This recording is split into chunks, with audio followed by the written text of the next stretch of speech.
오늘은 요한일서 4장 7절에서 5장 4절까지 말씀입니다. 제목은 왜 형제를 사랑해야 하는가 라는 제목입니다. 요한일서 3장 11절부터 지금 사랑 가운데 사는 모습이 지금 나오고 있습니다. 사랑 가운데 사는 모습이 어떤 모습인지 3장 11절부터 나오는데, 첫 번째가 어떤 모습이었냐면요, 사랑을 표현하라라는 이런 내용이었습니다. 형제에게 사랑을 표현하라, 자매에게 사랑을 표현하라. 그게 사랑 가운데 사는 모습이다. 두 번째는 그 사람의 영을 시험하라. 그 말씀서 보잖아. 아니면 교제하는 자의 그 사람의 영을 분별하고 시험하라 그랬습니다. 그리고 세 번째가 오늘 왜 형제를 사랑해야 하는가. 첫 번째 부분을 다시 한번 하나님께서 자세하게 그 이유를 기록을 해주십니다. 그러니까 중요하니까 하나님께서 그 이유를 오늘 본문이 길죠. 길게 이렇게 논리적으로 설명해 주고 계십니다. 오늘 본문에 들어가기 전에 어떤 일화를 하나 먼저 말씀드리겠습니다. 코브라라고 하는 뱀이 있고 블랙 맘마라는 뱀이 있습니다. 두 뱀이 싸우고 있습니다. 근데 이 두 뱀 다 독이라고 하면은 정말 뒤처지지 않는 최고의 독을 가지고 있는 뱀입니다. 그래서 누가 먼저 물어서 내 독을 상대방의 몸에 퍼뜨리냐가 이 싸움의 승패 관건입니다. 사실 이 두 독 모두가 자기 몸 안에 퍼지면요 다 죽습니다. 이 두 뱀이 이렇게 딱 싸우고 있는데 결국에 코브라가 이 블랙 맘마의 이 뱀을 물어가지고 이 블랙 맘마 뱀이 죽게 됩니다. 그래서 코브라가 이 죽은 블랙 맘마의 뱀을 이제 꿀떡꿀떡 삼켜버리고 맙니다. 싸움의 승패는 딱 이렇게 갈라졌습니다. 코브라의 승이죠. 그런데 그 승도 잠시였습니다. 그 블랙맘마 뱀 몸 안에 있던 그 독이, 그 코브라의 독이 이 코브라 뱃속에서 들어가가지고 소화가 되면서 쫙 퍼지고 맙니다. 그래서 몇 분 후에 이 코브라도요 자기 독에 의해서 경련을 일으키다가 마비가 되고 결국 코브라도 죽게 됩니다. 결국에 승자는 사라졌습니다. 승자는 사라졌고 죽은 두 뱀의 사체만 덩그러니 남게 되었습니다. 이 예화는요, 아프리카에 가 계신 어떤 선교사님께서 그 장면을 보고 적어놓은 어떤 책을 제가 보고 한번 예화를 들어봤습니다. 오늘 본문에 들어가기 전에 우리의 마음을 환기시키기에 충분한 예화인 것 같습니다. 그러면 한번 본문으로 한번 들어가 보겠습니다. 요한일서 4장 7절 8절입니다. 오늘은 성경 구절이 많습니다. 한번 구절을 한번 잘 살펴봤으면 좋겠습니다. 사랑하는 자들아, 우리가 서로 사랑하자. 사랑은 하나님께 속하며 사랑하는 자는 다 하나님께서 태어나 하나님을 알지만 사랑하지 아니하는 자는 하나님을 알지 못하나니 이는 하나님이 사랑이시기 때문이라. 지금 하나님은요 성도들한테 서로 사랑하라라고 지금 권면을 하고 계십니다. 본문 그대로 우리가 서로 사랑하자라고 지금 말씀하고 계시죠. 성도는 왜 서로 사랑해야 할까요? 우리가 한번 이 질문에 스스로 생각을 해보면 나름대로 여러 가지 이유들이 내 마음속에 떠오를 겁니다. 그리고 그 이유들이 나름 다 일리가 있고 맞는 말일 겁니다.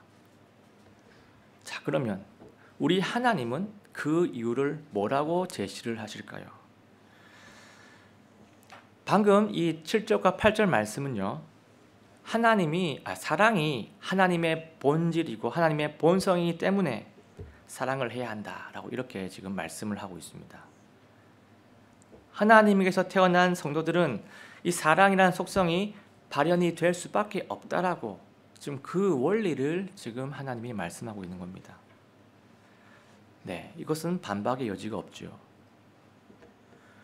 그리고 이 본문을 보면요, 성도는 사랑을 할 때 하나님을 더 알게 된다라고 지금 본문이 말씀하고 있습니다. 7절 뒷부분에 나오고 있죠.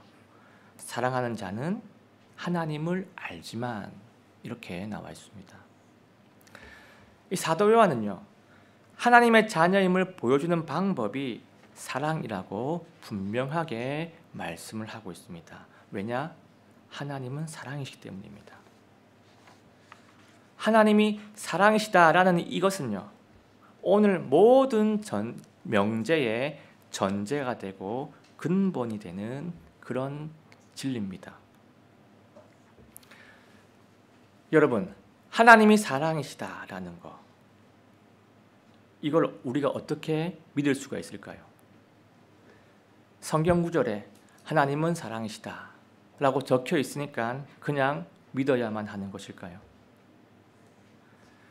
우리 하나님은요, 너무나 친절하셔가지고 납득할 만한 것들을 지금 본문에 길게 쭉 설명을 해주고 계십니다. 그래서 그 설명을 한번 따라가 보겠습니다. 자, 4장 9절입니다. 하나님께서 자신의 독생자를 세상에 보내사 우리가 그분을 통해 살게 하셨으므로 이 점에서 하나님의 사랑이 우리를 향해 나타났느니라. 아멘입니다. 자, 여기서 독생자가 나오죠. 독생자가 무엇입니까? 독생자는요, 유일하게 하나님과 동일한 아들이 독생자입니다. 예수님 말고는 하나님과 동일한 아들이 이 세상에 없습니다. 존재하지 않습니다. 예수님만이 독특하시고 예수님만이 특별하시고 유일하게 하나님과 신적 동일성을 가지고 있는 하나님의 아들입니다. 이 귀한 독생자를 나의 죄 허물로, 이 귀한 독생자를 나의 희생 허물로 죽게 하셔가지고 죄로 죽었던 나를, 죄로 죽었던 우리를 살려주셨습니다. 독생자의 죽음으로 우리를 살려주신 것이 하나님의 사랑을 보여주는 가장 분명한 증거입니다. 우리에게 무슨 자격이 있는 것도 아니고 우리가 하나님을 엄청 존경하거나 아니면 너무나 사랑했던 것도 아닌데 하나님께서 먼저 우리를 사랑해 주셨습니다. 자, 10절로 한번 가보겠습니다. 우리가 하나님을 사랑한 것이 아니라 그분께서 우리를 사랑하사 자신의 아들을 보내셔서 우리 죄들로 인한 화해 헌물이 되게 하신 것, 여기에 사랑이 있느니라. 아멘입니다. 하나님은 사랑이시다라는 이 명제는요, 우리 예수님 덕분에, 예수 그리스도의 십자가 덕분에 의심할 여지가 하나도 없습니다. 전혀 없습니다. 그래서 이 하나님의 사랑으로 태어난 다시 살아난 성도들은요, 그 사랑으로 형제를 사랑할 수가 있습니다. 그래서 왜 형제를 사랑해야 하느냐? 오늘 본문의 첫 번째 이유는 지금 본문에서 이렇게 답을 하고 있죠. 왜 형제를 사랑해야 하는가? 하나님이 먼저 우리를 사랑하셨기 때문에 우리도 형제를 사랑할 수 있다, 이겁니다. 하나님이 먼저 사랑하셨기 때문에 그 사랑으로 우리가 형제를 사랑할 수 있습니다. 내 안에 있는 뭔가 있어가지고 꺼내가지고 사랑하는 게 아니고요, 하나님이 먼저 우리를 사랑하셨기 때문입니다. 자, 이제 11절과 12절로 가보겠습니다. 사랑하는 자들아, 하나님께서 우리를 이처럼 사랑하셨다면 우리도 서로 사랑해야만 하느니라. 어느 때나 아무도 하나님을 보지 못하였으나 만일 우리가 서로 사랑하면 하나님께서 우리 안에 거하시고 그분의 사랑이 우리 안에서 완전하게 되었느니라. 아멘입니다. 자, 지금 사도 요한은요, 하나님의 사랑을 형제 사랑으로 전환시키라고 계속 이렇게 권면을 하고 있습니다. 그리고 지금 이 12절을 보시면요, 이렇게 나와 있죠. 아무도 하나님을 보지 못하였으나, 이렇게 말씀합니다. 아무도. 맞는 말이죠. 하나님을 이 눈으로 직접 본 사람은 이 세상에 존재하지 않습니다. 모세도 하나님을 대면했지만 실제 하나님 모습을 보지를 못했지요. 하나님의 그 영광의 뒷부분만 딱 보고 그분의 얼굴을 결코 보지를 못했습니다. 실제로 모세가 하나님을 봤다면 어떻게 됐겠습니까? 그 자리에서 바로 죽게 되겠죠. 하나님의 그 영광 때문에 그 영광을 보는 즉시 사람은 죽습니다. 우리가 하나님을 본 적이 한 번도 없는데 어떻게 하나님이 우리 안에 와 계시다는 것을 우리가 알 수가 있을까요? 우리가 본 적도 없는데 혹시 나만의 착각이고 혹시 나만의 망상일까요? 이런 생각을 하실 수도 있을 겁니다. 가끔씩 들 수도 있겠습니다. 하나님 난 본 적이 없는데 내 안에 하나님이 와 계신다. 어떻게 알 수가 있지? 오늘 구절은요. 그 답을 말씀해 주고 있습니다. 하나님이 내 안에 있다는 증거. 그건 다른 것이 아니라 사랑하는 모습을 보고 하나님이 내 안에 계시다는 것을 알 수 있다라고 오늘 본문이 말씀하고 있습니다. 성경이 지금 그렇게 말씀하고 있어요. 난 정말 예수님을 믿었어. 구원자를 믿었어. 예수님을 믿었으니까 난 구원받은 사람이야. 난 구원을 받았으니까 내 마음속에 예수님이 계시는 거야. 교리적으로는 맞는 말이죠. 하지만 실천적으로는 다른 기준으로 보아야 합니다. 다시 한번 보겠습니다. 12절. 만일 우리가 서로 사랑한다면 하나님께서 우리 안에 거하시고 서로 사랑하는 모습을 보고 하나님이 우리 안에 있다는 것을 알 수 있다는 그런 말씀입니다. 그리고 서로 사랑을 하면은 하나님의 사랑이 우리 안에서 완전하게 되었다라고도 말씀을 하십니다. 한번 보겠습니다. 만일 우리가 서로 사랑하면 그분의 사랑이 우리 안에서 완전하게 되었느니라. 서로 사랑을 하고 있는 이 모습 자체가 하나님의 사랑이 실제로 발현이 되고 있다는 것을 지금 말씀하고 있는 거예요. 하나님의 사랑을 받고 있는 내가, 하나님의 사랑을 받고 있는 너와 내가 그분의 사랑을 서로한테 발현을 시켜서 이렇게 표현을 시켜가지고 하나님의 사랑이 성도 안에서 완전하게 구현이 된다는 것입니다. 그것을 오늘 본문이 말씀을 하고 있습니다. 서로 사랑하는 모습이 바로 하나님이 우리 안에 있다라는 최후의 변증이라는 것입니다.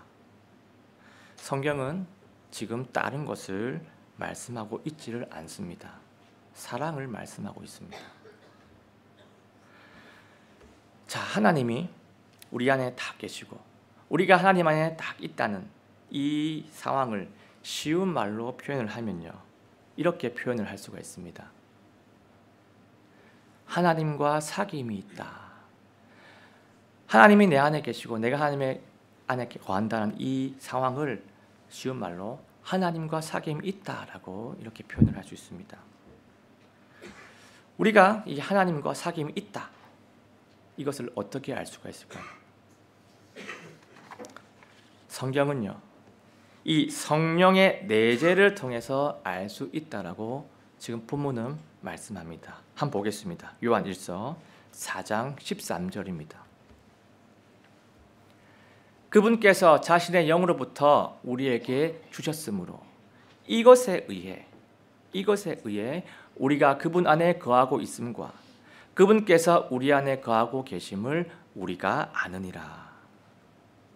자, 그분께서 자신의 영, 누굽니까? 자신의 영이면 성령이죠. 성령을 주셨으므로 이것에 의해 우리가 하나님과 사귐이 있다는 것을 알 수 있다. 이렇게 이 본문이 말씀하고 있는 겁니다. 성령께서 우리가 하나님의 자녀인 것을 증언을 했던 것처럼 마찬가지로 성령께서 우리와 하나님이 친밀한 관계 속에 있다는 것을 그것도 증언을 해주시다는 것입니다. 성령을 통해서 하나님과 우리의 이 사귐을 알 수가 있다는 것이에요. 자, 그러면 성령의 내주, 성령의 내재하심, 이거는 우리가 어떻게 알 수 있습니까? 보이지도 않는데 어떻게 알 수 있습니까? 성령의 내재는 다음 구절을 보면 알 수가 있습니다. 15절입니다. 예수님께서 하나님의 아들이심을 시인할 자가 누구든지 하나님께서 그 안에 거하시고 그도 하나님 안에 거하시느니라. 아멘입니다. 우리는 이 성령을 통해서 예수님이 하나님의 아들이심을 깨달을 수가 있습니다. 우리 안에는요, 내 안이 타락한 본성이 있기 때문에 우리는 죄 때문에 이 영적으로 우매한 상태이기 때문에요. 복음을 우리가 딱 들었을 때도 성령의 깨닫게 하심으로 말미암아서 우리가 딱 예수님을 믿을 수가 있고요. 성령의 도우심으로 예수님이 그리스도이시라는 것을 우리가 인지할 수 있고 시인할 수가 있습니다. 성령의 도우심이 전혀 없다면요, 성령의 도우심이 1도 없다면 우리는 복음을 깨달을 수도 없습니다. 우리 믿은 모든 자는요, 성령의 도우심이 있었기 때문에 우리가 예수 그리스도를 믿을 수가 있었습니다. 성령의 도우심이 있음에도 불구하고 끝까지 이 예수 그리스도를 믿지 않은 자들은 그 도움을 자유의 의지로 거절을 한 것입니다. 그래서 이 예수님을 그리스도라고 인정하는 자는 그 안에 하나님이 거하시고 그 자도 하나님 안에 거한다라고 지금 15절은 말씀을 하고 있는 것입니다. 결국 나와 이 하나님과의 사귐은요, 성령을 통해 가지고 내가 예수 그리스도를 믿는 것, 내가 예수 그리스도를 인정하는 것으로 확인이 될 수가 있습니다. 나와 하나님과의 사귐은요, 예수 그리스도를 믿는 것으로 확인이 된다는 말씀입니다. 자, 이제 16절로 한번 가보겠습니다. 하나님께서 우리를 향해 품으신 사랑을 우리가 알았고 또 믿었나니 하나님은 사랑이심으로 사랑 안에 거하는 자는 하나님 안에 거하며 하나님도 그 안에 거하시느니라. 아멘입니다. 우리는 하나님께서 우리를 사랑하신다는 그 사실을요, 알고도 있고 믿고도 있습니다. 그분은, 하나님은 사랑 그 자체이시기 때문에 우리는 그걸 알 수밖에 없다는 거예요. 그거는 우리가 알 수밖에 없습니다. 그리고 지금 본문의 중간을 보시면, 자, 사랑 안에 거하는 자는 이라고 나오죠. 사랑 안에 거하는 자, 이게 어떤 사람을 말하는 것일까요? 사랑 안에 거하는 자, 이 사랑 안에 거하는 자는요, 이겁니다. 하나님의 사랑을 삶에서 늘 실천하는 자가 사랑 안에 거하는 자입니다. 하나님의 사랑을 늘 실천하는 자, 그 자도 하나님 안에 거하고 하나님도 그 자 안에 거하신다 라고 지금 16절이 증언을 하고 있습니다. 하나님의 사랑을 늘 실천하는 자입니다. 자, 그러면 지금 11절부터 16절까지 쭉 이 본문을 쭉 읽어보면요, 하나님께서 우리에게 무슨 말씀을 하시려고 이 긴 말씀을 하셨습니까? 결국 하나님은요, 이것을 말씀하시려고 이렇게 길게 하나님께서 설명을 하고 계십니다. 이것입니다. 사랑을 실천하고 있는 자는 하나님과 사귐이 있는 사람이다. 이것을 말씀하시는 거예요. 하나님과 사귐이 있는 자가 하나님의 사랑을 또 실천하고 있는 겁니다. 앞뒤가 모두 바뀔 수 있는 충분 조건입니다. 충분 필요 조건이에요.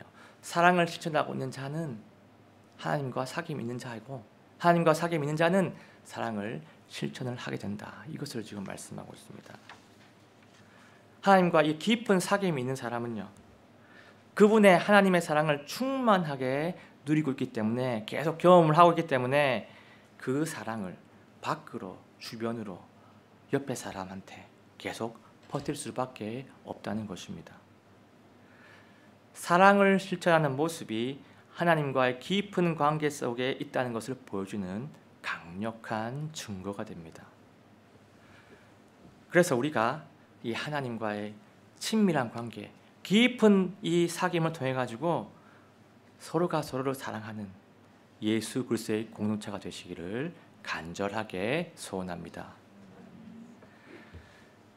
자, 이제 17절, 18절 한번 가보겠습니다. 이 17절, 18절은요. 무엇을 얘기하고 있냐면 형제 사랑이 우리에게 담대함을 가져준다라고 이렇게 말씀합니다. 담대함을 준다. 어떤 담대함을 말하고 있는 건지 한번 구절로 살펴보겠습니다. 17절, 18절입니다. 이 점에서 우리의 사랑이 완전하게 되었나니 이것은 우리가 심판날에 담대함을 가지게 하려. 심판날에 담대함을 가지게 한다고 합니다. 함이니라. 이는 그분께서 어떠하신 것 같이 우리도 이 세상에서 그러하기 때문이니라. 사랑에는 결코 두려움이 없고 완전한 사랑은 두려움을 내쫓나니 이는 두려움에 고통이 있기 때문이라. 두려워하는 자는 사랑 면에서 완전하게 되지 못하였느니라. 자, 지금 사도 요한이 뭘 얘기하고 있냐면요. 이 당시에 있는 공동체, 사도 요한이 지금 말하고 있는 교회 공동체겠죠. 이 공동체가 사랑 면에서 완전하다라고 지금 말씀을 하고 있습니다. 그래서 어떻게까지 얘기합니까? 그리스도의 심판석 앞에서도 담대함을 가질 수 있다라고 그렇게 지금 말씀을 하고 있는 거죠. 여러분, 우리는요 한 사람도 예외 없이 그리스도의 심판석 앞에 서게 되어 있습니다. 구원받은 사람은 모두가 다 서게 되어 있어요. 구원받지 않은 사람은 그리스도의 심판석에 갈 리가 없죠. 갈 수가 없습니다. 모든 성도는 그리스도 심판석 앞에 서게 됩니다. 그런데 이 모든 성도는요 이 심판석 앞에서 부담을 가질 수밖에 없습니다. 왜 부담을 가집니까? 우리는 부족함이 넘치는, 부족함이 있을 수밖에 없는 그런 부족함이 많은 존재이기 때문입니다. 그런데 다른 건 다 몰라도 이 땅에서 잘 사랑을 하다가 예수님께로 간다면요 담대함을 가질 수 있다라고 사도 요한이 말씀해 주고 있습니다. 다른 건 다 모르겠는데 온전히 사랑을 하다가 죽으면, 예수님 앞에 가면 그래도 담대함을 가질 수 있다라고 성경이 말씀하고 있어요. 왜 그럴 수 있습니까? 이 답은 18절에 나와 있습니다. 나 자신이 잘나가지고, 나 자신이 의로워가지고 내가 당당해서 예수님 앞에 담대할 수 있는 것이 아니고요. 사랑이라는 것이 두려움을 내쫓아 주기 때문에 담대할 수 있다라고 말씀합니다. 18절입니다. 사랑에는 결코 두려움이 없고 완전한 사랑은 두려움을 내쫓나니. 아멘입니다. 여러분, 사랑과 이 두려움은요 함께 있을 수 없습니다. 사랑과 두려움은 공존할 수가 없습니다. 왜냐면요 하나님이 사랑이시기 때문입니다. 사랑이 있는 곳에는요 하나님의 임재가 있습니다. 사랑이 넘치는 곳에서는 하나님의 임재가 기본이기 때문에 하나님으로 충만한 자는요 결코 두려움에 떨지 않습니다. 사랑으로 가득한 자, 같은 말로 뭡니까? 하나님으로 가득한 자는 두렵지 않습니다. 그것이 그리스도의 심판석 앞이라고 할지라도 사랑으로 가득한 자는요 두려워하지 않습니다. 왜 두려워하지 않습니까? 그 앞에서 예수님께서 칭찬을 하시든 예수님의 책망을 내가 받든 그것이 무엇이든 간에 그 예수님에서 나오는 것들은요 성도를 죽이는 것이 아니라, 성도를 파괴하는 것이 아니라 성도를 살리는 사랑으로 전제한 예수님의 역사이기 때문입니다. 예수님이 성도들에게 하는 모든 행위들은요, 모든 것들은 성도를 살리고 성도를 세우는 것들 뿐입니다. 그래서 이 사랑으로 충만한 자는요 그 어디에서나 두려워하지 않습니다. 하나님의 충만한 사랑을 느끼고 있는 자는 그 사랑을 충만하게 느끼고 있기 때문에 그 어디에서도 두렵지가 않습니다. 우리가 하나님의 이 충만한 사랑을 정말로 인지를 하고 있고 그 사랑을 정말로 인식을 하고 있을 때 우리는 그 어디에서도 두려워하지 않고요. 그 어디에서도 사랑을 베풀 수가 있는 담대한 자가 될 수가 있을 것입니다. 그래서 이 오늘 본문이 말씀하는 두 번째 메시지는 이겁니다. 왜 형제를 사랑해야 하는가? 두 가지가 나왔죠. 지금 형제의 사랑은 하나님과 이 사귐의 증거이고 또 이 그리스도의 심바석 앞에서 담대함을 주기 때문에 우리는 형제를 사랑해야 한다라고 11절에서 19절까지 이것을 말씀하고 있습니다. 자, 이제는 19절, 20절로 한번 가보겠습니다. 우리가 그분을 사랑함은 그분께서 먼저 우리를 사랑하셨기 때문이라. 어떤 사람이 내가 하나님을 사랑하노라 하고 말하면서 자기 형제를 미워하면 그는 거짓말쟁이이니 자기가 본 자기 형제를 사랑하지 아니하는 자가 어찌 자기가 보지 못한 하나님을 사랑할 수 있느냐. 자, 지금 사도 요한은요, 하나님을 사랑한다고 말을 딱 하면서 자기 형제를 미워하면 그냥 거짓말쟁이라고 지금 말씀하고 있습니다.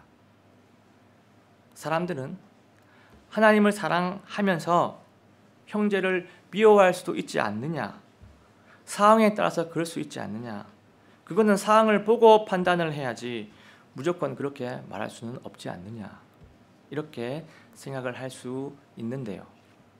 그런데 이 사도 요한은 그냥 쿨하게 거짓말쟁이라고 선언을 하고 맙니다. 근데 이 말이 무슨 뜻이냐면요, 이런 뜻입니다. 하나님의 사랑하고 이 형제 사랑은 서로 분리를 할 수 없다는 그런 뜻이에요. 십계명을 보면 이렇습니다. 십계명을 보면 하나님의 사랑과 형제 사랑이 쭉 붙어 있죠. 서로 섹션을 나눈다거나 아니면 5계명부터, 이 5계명부터는 뭐 하위 버전이다 이렇게 말하고 있지 않고요. 10개의 계명이 쭉 동등하게 쭉 붙어 있습니다. 그리고 예수님께서도 이렇게 하시죠. 예수님께서도 하나님 사랑과 이 이웃 사랑을 첫째 명령, 둘째 명령 이렇게 선포를 하시면서 뭐라고 하시냐면요, 이것들보다 이 둘보다 더 큰 명령은 없다라고 하시면서 하나님의 사랑과 형제 사랑을 불가분에 분리할 수 없다는 것을 선포하고 계십니다. 한번 보겠습니다. 마가복음 12장 31절. 둘째 명령은 곧 이것과 같으니 즉 너는 내 이웃을 너 자신과 같이 사랑하라 이니라. 이것들은 첫째 명령과 둘째 명령입니다. 이것들보다 더 큰 다른 명령은 없느니라 하시매. 그래서 이 하나님의 사랑과 이 형제 사랑은요, 분리할 수가 없는 하나님 사랑에서 나오는 파생품들이라고 지금 성경은 말씀하고 있습니다. 자, 그리고 21절로 한번 가보겠습니다. 요한일서 4장 21절. 하나님을 사랑하는 자는 또한 자기 형제를 사랑하라는 이 명령을 우리가 그분에게서 받았느니라. 자, 형제를 사랑하는 이 명령은요, 성도가 받은 하나님의 명령입니다. 성도가 하나님께 받은 명령이에요. 자, 성도는 어떤 사람을 말합니까? 성도. 네, 5장 1절에 나와 있습니다. 누구든지 예수님께서 그리스도이심을 믿는 자는 하나님에게서 태어났으며 낳으신 그분을 사랑하는 자는 다 그분에게서 난 자도 사랑하느니라. 아멘입니다. 예수님을 그리스도로 믿는 자가 바로 성도입니다. 예수님을 그리스도로 믿는 거예요. 자, 그리스도가 무슨 뜻입니까? 그리스도. 히브리어죠, 그리스도.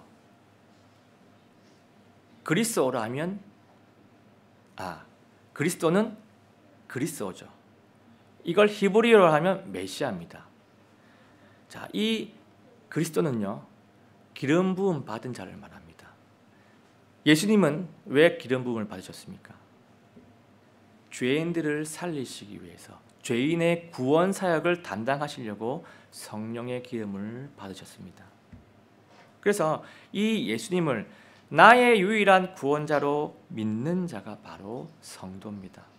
예수님을 나의 유일한 구원자로 믿는 자가 성도입니다. 그리고 예수님을 믿어가지고 하나님에서 태어난 성도는요, 하나님에서 태어난 다른 성도를 사랑한다라고 지금 1절은 말씀하고 있습니다.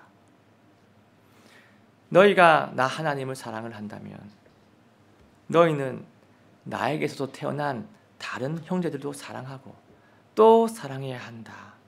이게 바로 나 하나님의 뜻이다 라고 지금 하나님은 말씀을 하고 있습니다. 자, 그리고 2절 3절 한번 가보겠습니다.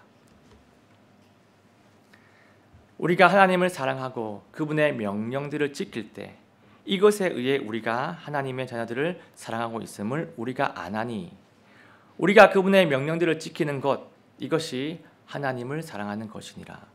그분의 명령들은 무겁지 아니하며.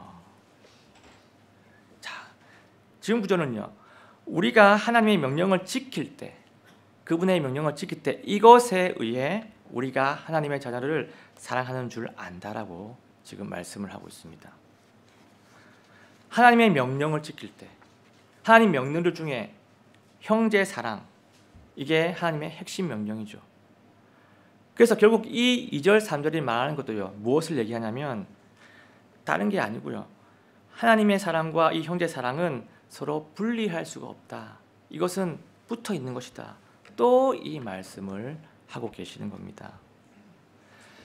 형제를 사랑하는 것은요, 하나님의 명령에 대한 내 순종의 한 영역이고요, 또 하나님의 사랑에 대한 내 표현의 한 영역입니다. 형제를 사랑하는 것은 순종의 한 영역이고 내 사랑을, 하나님의 사랑을 내가 표현하는 그 영역 중에 하나입니다. 그리고 지금 이 3절 끝부분에, 마지막 부분에 이렇게 하죠. 형제를 사랑하는 것, 명령들이 나오는데 형제를 사랑하는 것이 결코 무겁거나 불가능한 것이 아니라고 지금 사도 요한이 우리한테 용기를 주고 있습니다. 그것은 불가능한 것이 아니야. 그것은 무거운 것이 아니야. 그것은 할 수 있는 것이야. 하나님의 사랑이 그것을 할 수 있도록, 너희가 형제를 사랑할 수 있도록 도와주고 하나님의 사랑이 그 능력을 준다라고 지금 사도 요한은 용기를 주고 있습니다. 그리고 이제 마지막 구절입니다. 요한 1서 5장 4절입니다. 이는 무엇이든지 하나님에게서 태어난 것은 세상을 이기기 때문이라. 세상을 이기는 승리는 이것이니 곧 우리의 믿음이니라. 아멘입니다. 하나님에서 난 것들은요, 세상을 이깁니다. 구원도 세상을 이기고, 하나님의 말씀도 세상을 이기고, 기도도 세상을 이기고, 회개도 세상을 이기고, 그리고 사랑도 세상을 이깁니다. 우리가 이 하나님에서 난 것들, 이 하나님에서 난 것들을 믿고 의지를 하면요, 이 믿음이 이 세상을 이기게 해줍니다. 방금 이 믿음이 세상을 이기게 해준다는 것이 바로 이 마지막 구절의 약속이고요, 하나님의 약속입니다. 나에게 난 것들을 믿어서, 나에게 난 것들을 의지해서 그렇게 해라. 의지를 하면 너는 이 세상을 이길 수 있을 것이다 라고 지금 하나님께서 약속을 하고 계십니다. 우리가 정말 하나님에서 난 것들입니다. 나에게서 난 것들이고, 내 노력이 아니고, 나의 수행이 아니고, 내 고생이 아니고요, 하나님에서 온 사랑을, 그 사랑을 믿고 그 사랑을 의지해서 우리가 하나님도 사랑하고 또 형제도 사랑하는 온전한 그리스도인이 되시기를 간절히 소원합니다. 결국 왜 형제를 사랑해야 하는가라는 이 질문의 세 번째 이유는요, 이것입니다. 하나님의 사랑이 곧 형제의 사랑이기 때문이다. 하나님은요, 하나님 사랑과 이 형제 사랑은 분리할 수 없는 것이라고 지금 또 세 번째로 말씀하고 있습니다. 이것이 형제를 사랑해야 하는 이유입니다. 우리는 창조주 하나님을 두려워하고요, 동시에 그 하나님을 사랑도 하는 그분의 피조물입니다. 그분의 창조물이에요. 하나님을 두려워하고 하나님을 사랑하는 것은요, 이 자체가 우리의 존재의 목적이고 우리의 존재 이유이고 우리 존재의 의미입니다. 그리고 이 하나님을 두려워하고 하나님을 사랑하는 것은요, 형제 자매를 사랑하는 모습을 통해서 표현될 수가 있습니다. 우리 하나님은요, 자신의 형상으로 만들어진 성도들이 서로 사랑하기를 원하십니다. 지금 우리 하나님은요, 왜 형제를 사랑해야 하는가, 그 이유를요, 우리에게 지금 책망을 하고 계시는 게 아니에요. 하나님은 지금 오늘 본문을 통해 가지고 성심성의껏 말씀해 주면서 우리를 도와주고 계십니다. 하나님은 지금 이 말씀을 통해서 우리를 도와주고 계시는 거예요. 형제를 사랑할 수 있도록 도와주고 계십니다. 형제를 사랑해야 하는 이유, 세 가지 이유 다시 한번 보겠습니다. 첫 번째, 하나님이 먼저 우리를 사랑하셨기 때문이다. 두 번째, 형제 사랑이 하나님과 사귐의 증거이고 또 심판석 앞에서 담대함을 주기 때문이다. 사랑으로 두려움을 떨쳐버리고 담대함을 가지라는 것입니다. 세 번째, 하나님 사랑이 곧 형제 사랑이기 때문이다. 하나님의 사랑과 형제 사랑이 분리할 수가 없다, 이 말씀입니다. 이것이 오늘 하나님이 제시하신 이유들입니다. 우리가 죄성을 가지고 있는, 제 문제는 해결했지만 여전히 죄성을 가지고 있는 사람들이라서 형제와 자매를 사랑하는 것이 솔직히 쉽지가 않고 힘이 들 수가 있습니다. 하지만 그럼에도 불구하고 오늘 이 하나님의 말씀, 이 하나님의 이 세심하신 성심성의껏 제시하신 이 말씀의 도우심을 받아서 결국 우리가 형제 사랑으로 승화를 시키고 또 이 형제 사랑으로 이 세상을 이기시기를 예수님의 이름으로 간절하게 소원합니다.